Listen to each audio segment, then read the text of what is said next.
ISIS stands for Islamic State of Iraq and Syria, a terrorist group based in the Middle East. ISIS wants world domination, persuading people to join their army by using fear tactics and mind control.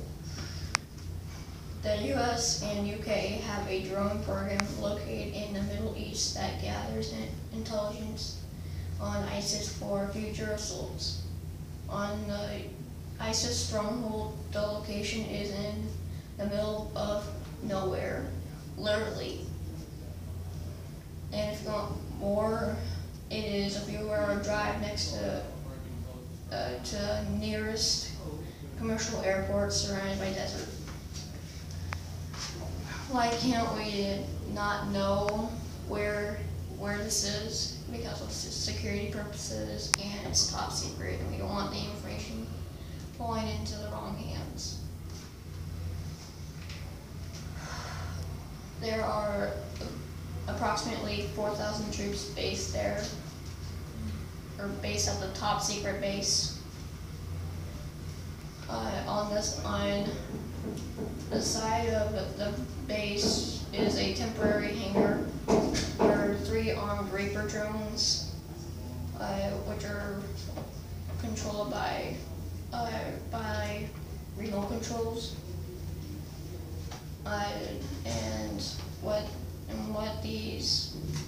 and what the abbreviation for these are is RPAS, which stands for Remotely Piloted Air Systems. In the United Kingdom has 10 of these RPASs. Not far from the hangar is a control center where they control the drones. The UK servicemen kind of control the drones. So what I'm trying to say is they're playing a live video game. These guys are watching the screen while they're using the controls to guide the drone to areas that are occupied by ISIS. It takes 60 and 90 minutes to get to their destination, and once there, then the drone takes pictures and sends them back to the controller, and the drone can stay here for up to 13 hours. The Americans refer to the drone as the unblinking eye, and what that means is kind of like on the drones is like a camera, and you know a camera doesn't blink, so that's what they mean by the unblinking eye.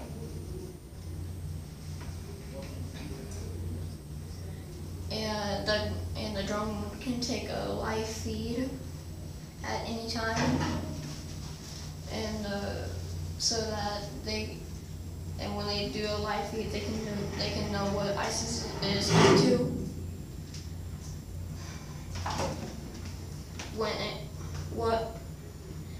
What do they do with all the pictures the drone takes?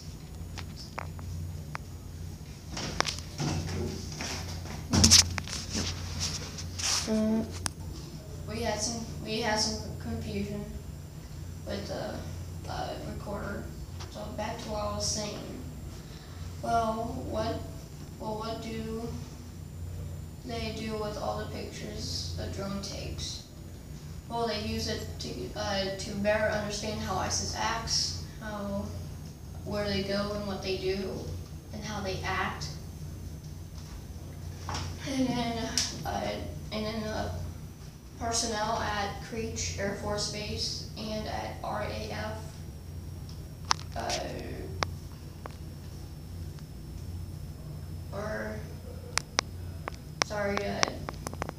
at Creech Air Force Base in Nevada, or the RAF Waddington in Lincolnshire.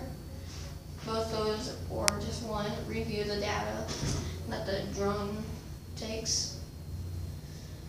And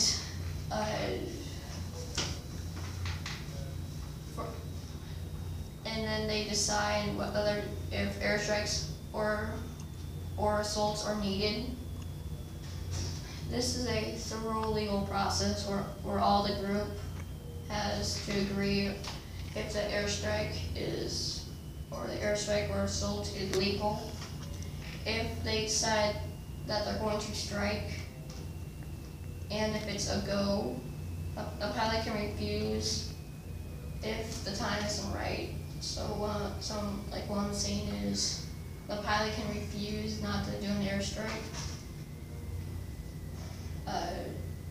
because he's the one behind all the controls, and what are they going to do about it? They might have done the same thing if they were in his position. Ever since the drone project started, they have logged 17,590 hours and released 369 weapons, which average one about every 49 hours.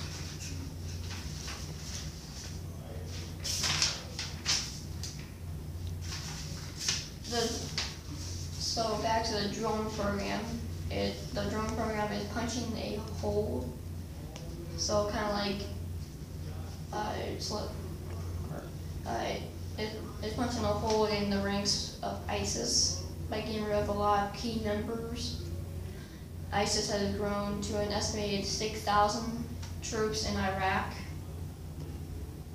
and with another 3,000 to 5,000 troops in Syria. A